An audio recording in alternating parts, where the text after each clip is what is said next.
그가 모든 사람을 대신하여 죽으심은 살아있는 자들로 하여금 다시는 그들 자신을 위하여 살지 않고 오직 그들을 대신하여 죽었다가 다시 살아나신 이를 위하여 살게 하려 함이라. 그러므로 이제 그리스도 예수 안에 있는 자에게는 결코 정죄함이 없나니 이는 그리스도 예수 안에 있는 생명의 성령의 법이 죄와 사망의 법에서 너를 해방하였습니다. 자, 2차 세계대전 당시에 아우슈비츠 수용소에서 실제로 있었던 얘기입니다. 한 사람이 그 어려운 담장을 넘어 탈옥을 하게 됩니다. 분노한 나치 경비들이 굉장히 화가 나서 그 보복으로 한 사람이 도망갔기 때문에 단체 책임을 묻겠다.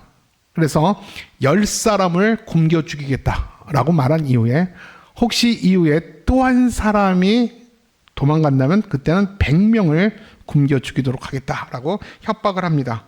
그리고 나치 경비는 많은 사람들이 모여 있는 곳에서 무작위로 10명의 이름을 부르기 시작합니다. 아무개 이름을 불러갈 때 그때 한 사람, 한 남성의 통곡 소리가 들립니다. 그 자리에 주저앉아서 나는 죽을 수 없습니다. 나는 집에 가야 됩니다. 집에는 내 아내가 있고 어린 자녀 둘이 있기 때문에 나는 가야 됩니다. 나는 죽을 수 없습니다. 라고 고함을 치면서 울부짖기 시작합니다. 그때 무리 가운데 어떤 사람이 손을 들고 조용히 나옵니다. 나는 가톨릭 신부입니다. 내게는 가정이 없고 아내도 아이도 없기 때문에 나는 저 사람을 위해서 내가 대신 죽겠습니다. 그가 누구냐면 폴란드 출신의 막시밀리아노 콜베라는 신부입니다. 나치 경비들은 그 사람을 보면서 깜짝 놀라면서 그래, 네가 그렇게 죽기를 바란다면 그래, 너를 대신 죽여줄게. 그리고 그 사람을 돌려보내고 그 신부를 죽음의 방으로 몰아넣게 됩니다. 그 신부는 굶주림 속에서도 절망하지 않았습니다. 오히려 절망하는 사람들을 향해서 부활의 소망의 노래를 가르치기 시작했습니다. 몇 주 지나고 한 달이 지나자 많은 분들은 아사로 죽고 정확히 말하면 절망으로 죽게 됩니다. 그리고 한 달이 흐르고 15일이 더 지난 이후에도 여전히 죽지 않는 2명이 있었습니다. 그 신부를 포함 또 1명이 있었습니다.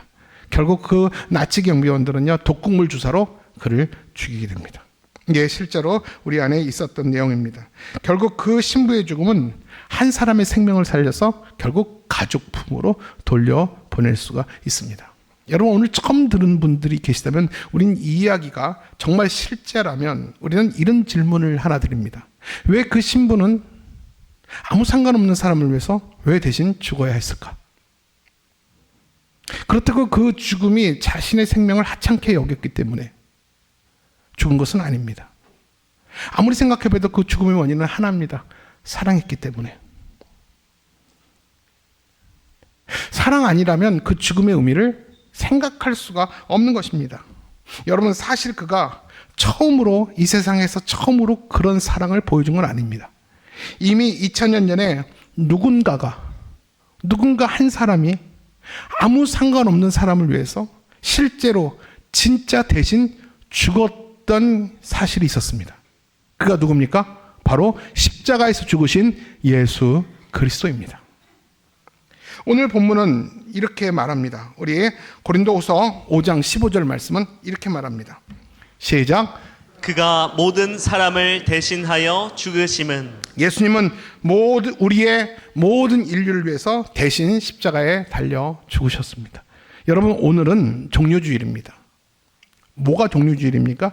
예수님이 돌아가시기 전 일주일 전 예루살렘 성에 입성하시는 날입니다. 많은 사람들은 예수님을 유대인의 왕, 정치적 메시아로 여기며 이제 우리를 로마로부터 해방시켜줄 정치적 메시아로 바라면서 그 종려나머지 가지를 흔들면서 예수님을 맞이하는, 그래서 종료주일입니다. 그러나 예수님이 예루살렘에 들어가신 이유는 우리 대신 십자가에 죽기 위해서 십자가를 향해서 걸어가신 겁니다. 그 예루살렘 마지막에는 영광이 있는 것이 아니라 십자가의 죽음이 있었습니다. 오늘 우리가 종료주일을 맞이하여 내 대신, 내가 죽어야 될 그 자리에 대신 돌아가신 예수님을 마음속 깊이 기억하며 넘치는 감사와 차오르는 그 감격과 미안함과 죄송함과 또 우리 마음 가운데 기쁨이 있기를 주님의 이름으로 축원합니다. 그리고 그 죽음으로 인하여 우리는 영원한 생명을 얻을 수가 있었습니다. 여러분, 아우슈비츠 이 수용소에서는 한 사람이 한 사람을 대신해서 대신 죽어줌으로 한 사람을 살려냈습니다. 그러나 우리 예수님은 십자가상에서 한 분이 모든 인류를 대신해 돌아가심으로 그를 믿는 모든 자를 주님이 살려주셨습니다. 여러분, 이것이 십자가의 죽음이고 이것이 십자가의 사랑입니다. 여러분, 오늘 저와 여러분은 본문을 두 군데 읽었습니다. 이 두 군데 본문이 같은 것 같지만 약간 상이한 점이 있습니다. 첫 번째 본문 고린도 후서 5장 15절은요, 예수님께서 왜 우리를 대신해서 십자가에 죽으셨는지 그 십자가의 목적에 대해서 말씀하고 있어요. 그리고 로마서 8장 1절로 2절에는 예수님이 십자가에 죽으심으로 우리에게 주시는 어떤 유익, 어떤 은혜가 있는지에 대해서 말씀을 하고 있어요. 그래서 오늘 저는 여러분과 함께 두 구절을 통해서 그리스도의 십자가의 죽음이 우리에게 과연 어떤 유익과 은혜가 있는지 세 가지로 우리가 분명히 기억하고 잊지 말아야 될 세 가지 사실에 대해서 말씀을 하고 있습니다. 여러분, 십자가의 죽음이 단순히 내 죄를 사하기 위한 그런 어떤 감정적으로 우리가 느끼고 고마워하고 회개해야 되는 시간으로만 그치지 않습니다. 과연 예수 그리스도께서 아무 상관없는 모든 인류를 위해서 왜 죽으셔야만 했는지, 그 죽으심의 의미와 우리가 받은 은혜는 과연 무엇인지 여러분 평생 잊지 말아야 될 세 가지 교훈을 여러분에게 전하고자 합니다.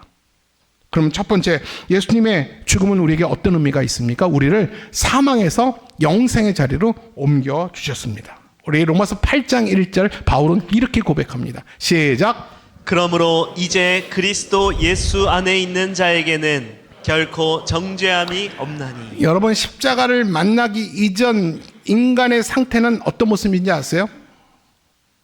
정죄받은 죄인의 상태입니다. 정확히 말하면 죄와 허물로 이미 죽었던 존재가 저와 여러분이었습니다. 이거는 뭐라고 표현하냐면 하나님 앞에서 내려진 법적인 유죄 판결을 받은 상태입니다. 판사가 법정에서 우리에게 너는 유죄야, 너는 죄인이야 라고 이미 우리는 사형 선고를 받았습니다. 십자가 이전의 우리의 상태입니다. 그리고 그런 우리를 향해서 성경은 정말로 사형 선고 그 판결문을 읽어나가고 있어요. 로마서 6장 23절이에요. 읽어볼까요? 시작. 죄의 삭은 사망이요 하나님의 은사는 그리스도 예수 우리 주 안에 있는 영생이니라. 죄의 삭은 사망이다. 죄의 값은 사망이라는 거예요. 너가 법적인 유죄 판결을 받았기 때문에 너는 마땅히 죽어야 돼 라고 사형 판결을 내리셨어요. 이게 십자가 이전의 우리의 인간적인 상태예요. 그러나 하나님은 우리가 받아야 될 그 사망을 하나밖에 없는 아들 예수 그리스도를 대신 십자가에 죽게 하심으로 죄의 값은 사망이라는 이 율법의 요구를 주님이 이루어 주셨습니다. 인간이 연약하여 할 수 없는 것을 하나님은 하시나니 우리가 감히 우리의 죄값을 치를 수가 없었어요. 죄에 졌으면 너는 죽어야 되는 율법의 요구를 우리는 갚을 능력이 없어요. 근데 하나님은 하시나니 하나님이 율법의 요구를 들어주심으로 우리의 죄를 용서해 주셨다라는 것입니다. 따라서 예수님의 십자가를 믿는 우리에게 어떤 일이 일어났습니까? 사망 대신 영생에 이르게 된 것입니다. 그래서 십자가를 만난 저와 여러분의 상태는 그러므로 이제 그리스도 예수 안에 있는 자에게는 결코 정죄함이 없나니. 저와 여러분 그리스도 예수 안에 있는 자일 줄로 믿습니다. 그러면 결코 정죄함이 없다. 너는 죄인이 아니야 라고 성경은 우리에게 말씀하십니다. 하나님은 우리에게 무죄를 선언하신 거예요. 너는 이제 죄인이 아니야. 십자가 상에서 우리의 죄를 하나님이 해결해 주셨습니다. 그러나 사탄은 계속해서 우리를 고발합니다. 하나님 무슨 말입니까? 이 사람 죄인이에요. 과거의 죄와 허물로 이 사람 정말 형편없는 사람입니다. 하나님께 자꾸 사탄은 우리의 죄책감으로 우리의 느낌으로 자꾸 우리 자신에게 죄책감을 더하고 하나님께 우리를 고발합니다. 이때 하나님이 뭐라고 말씀하시는지 알아요? 아니야. 이 사람은 이미 십자가상에서 죄가 처리됐어. 이 사람은 죄인이 아니야. 그리스도 예수 안에 있기 때문에 나도 너를 죄인이라고 정죄하지 않는다라고 성경은 이야기를 하고 있어요. 그래서 로마서 8장 2절에서 우리에게 죄에 대한 해방을 선언해요. 8장 2절 볼까요? 시작. 이는 그리스도 예수 안에 있는 생명의 성령의 법이 죄와 사망의 법에서 너를 자, 해방하였으니. 말씀 올려주세요. 이는 그리스도 예수 안에 있는 생명의 성령의 법이, 능력이, 생명의 성령의 그 능력이 죄와 사망의 능력에 있는 너를 해방하여 주었다라고 성경은 얘기합니다. 십자가상에서 어떤 일이 일어나는지 아세요? 너는 죄인이 아니야. 무죄 선언을 하고, 너는 이제 죄와 사망의 능력에서 너는 해방되었어 라고 해방 선언을 우리에게 하게 되는 것입니다. 사랑하는 성도 여러분, 오늘 말씀을 다 잊어먹어도 돼요. 딱 이 한 가지만 기억하고 가십시오. 십자가 사건은 우리에게 내려진 유죄 판결을 무죄로 뒤집은 사건이에요. 이게 십자가 사건이에요. 십자가 사건은요, 우리의 자리를 사망에서 영생으로 옮겨진 사건이 십자가 사건이에요. 아멘입니까? 그렇다면 우리에게 십자가 사건이 없었다면 우리는 죄와 사망으로 이미 죽었던 존재고 영원한 생명을 누릴 수 없는 암흑 같은 절망 가운데 우리는 살 수밖에 없는 것이죠. 그런 사망의 자리에서 누가 우리를 영생의 자리에 옮겼습니까? 십자가에 죽으신 예수 그리스도였습니다. 십자가의 죽음이 우리에게 주는 두 번째 은혜와 유익이 뭐냐면요, 같이 볼까요? 그리스도의 죽음은 우리에게 새로운 삶을 살게 합니다. 우리 다시 한번 5장 1절 15절 말씀 한번 더 읽을게요. 시작. 다시는 그들 자신을 위하여 살지 않고. 제가 읽어볼게요. 다시는 그들 자신을 위해 살지 않고. 이것이 십자가의 목적이에요. 여러분, 십자가의 1차적인 목적은 우리의 죄 용서 맞습니다. 그걸로 끝나는 것이 아니에요. 십자가의 능력은 우리의 삶의 방향을 바꾸어 주세요. 십자가를 만나기 이전에는 내 자신을 위해 살아왔어요.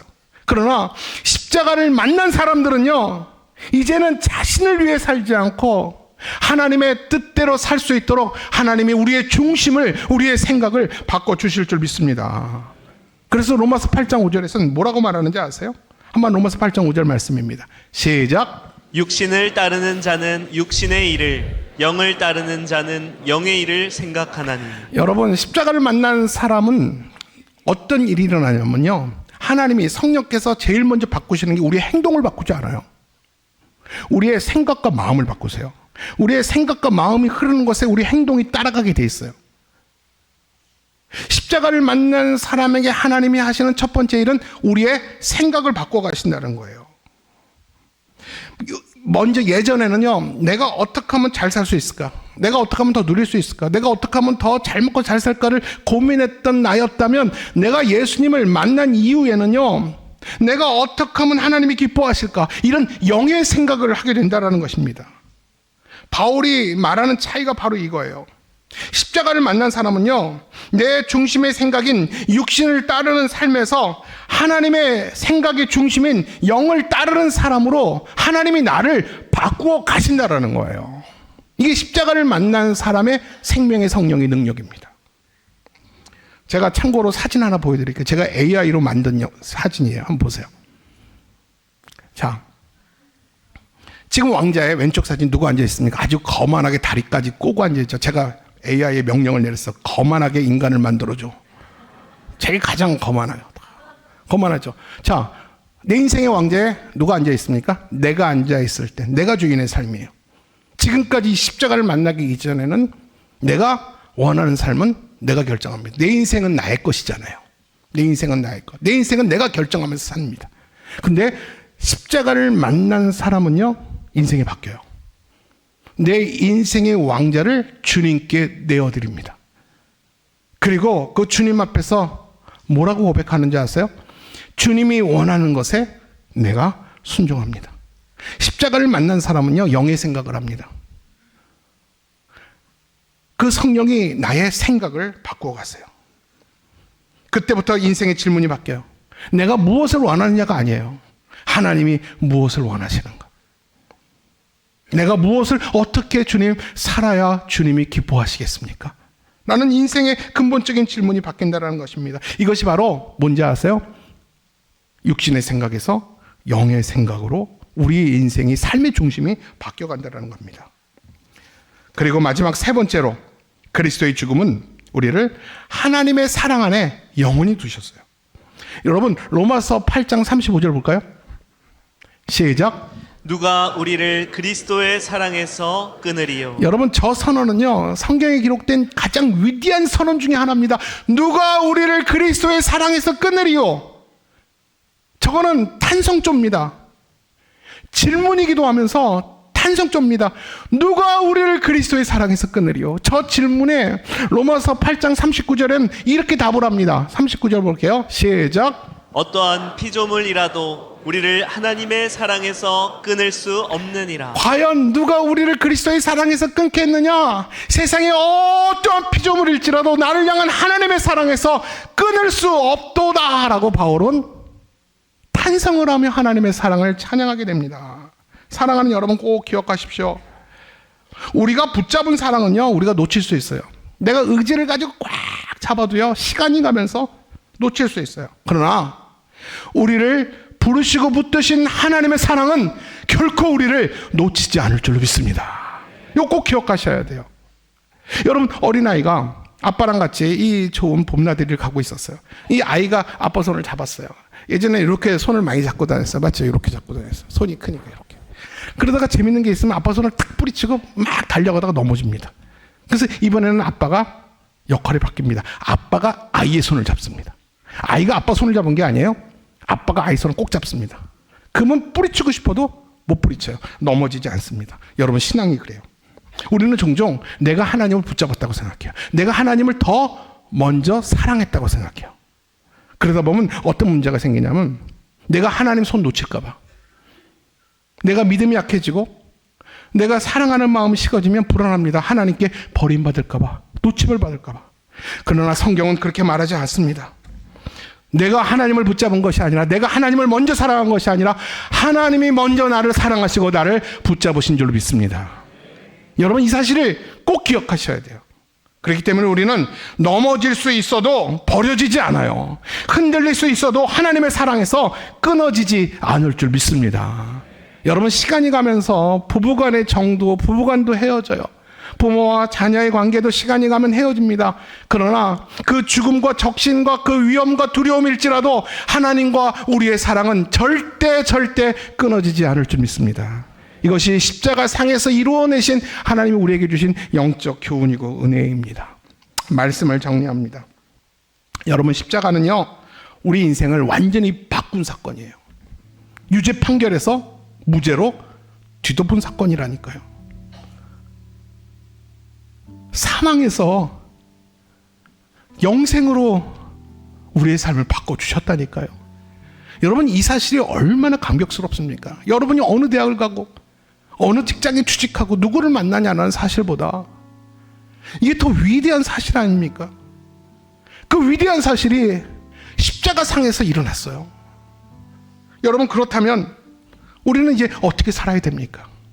그 십자가의 은혜로 남은 여생을 살아갈 텐데 어떻게 살아야 됩니까? 그 십자가가 우리에게 준 목적이 뭡니까? 우리 고린도후서 5장 15절 말씀을 제가 쉬운 성경으로 했어요. 이제 우리가 어떻게 살아야 될지에 대해서 정답을 말해주고 있어요. 한번 같이 볼까요? 우리 같이 읽겠습니다. 시작. 그리스도께서는 모든 사람을 대신하여 죽으셨습니다. 그 까닭은 이제 살아있는 사람들로 하여금 더 이상 자신을 위해 살지 않고 자신을 대신하여 죽으셨다가 다시 살아나신 그분을 위해 살도록 하기 위함입니다. 예수님이 우리를 대신 십자가에 죽으시고 우리가 십자가를 자랑하고 사랑해야 될 이유가 뭡니까? 이제는 십자가의 사랑으로 영생을 얻은 여러분들이라면 내 자신을 위해 살면 안 된다는 거예요. 너 자신을 위해서 네가 먹고 사는 거를 더 잘 먹고 잘 살기 위해서를 사는 게 내 인생의 목적이 되어서는 안 된다. 남은 여생의 내 인생의 목적과 이유는 너를 위해서 십자가에 죽으시고 다시 사신 예수 그리스도를 위해서 살아야 된다. 이것이 오늘 종료주의를 맞아요. 그 십자가 앞에서 우리가 다짐해야 될 결단이고, 오늘 성찬식 주님의 찢기신 몸과 살이 내 목을 타고 들어와 내 심장 위에 돌 때 우리가 고백해야 될 것은 이제는 나를 위해 살지 않겠습니다. 나를 위해서 다시 사신 예수 그리스도와 복음과 하나님의 영광을 위해서 내가 살아드리겠습니다. 여러분, 이런 결단 언제 해보셨습니까? 이런 결단이 있기를 바랍니다. 십자가의 사랑에 붙잡힌 우리들, 이 고백하면서 예배당을 나가시길 바랍니다. 이 마지막입니다. 이 고백 2번만 하고 모든 예배 마치겠습니다. 올려주세요. 이 고백할 때 옆에 사람이 듣는 게 아니라 하나님이 먼저 들으시고 판단하십니다. 하나님께 드리는 우리의 약속입니다. 2번 진심으로 손을 한번 가슴에 모아보세요. 진심으로 고백하겠습니다. 천천히 같이 읽습니다. 시작. 이제는 내가 사는 것 아니라 나를 위해 죽으신 그리스도를 위해서 사는 것이라. 한 번 더. 이제는 내가 사는 것이 아니라 나를 위해 죽으신 그리스도를 위해서 사는 것이라. 아멘. 우리 이 약속과 다짐을 꼭 기억하시고 한 주간, 고난주간을 살아가시기 바랍니다.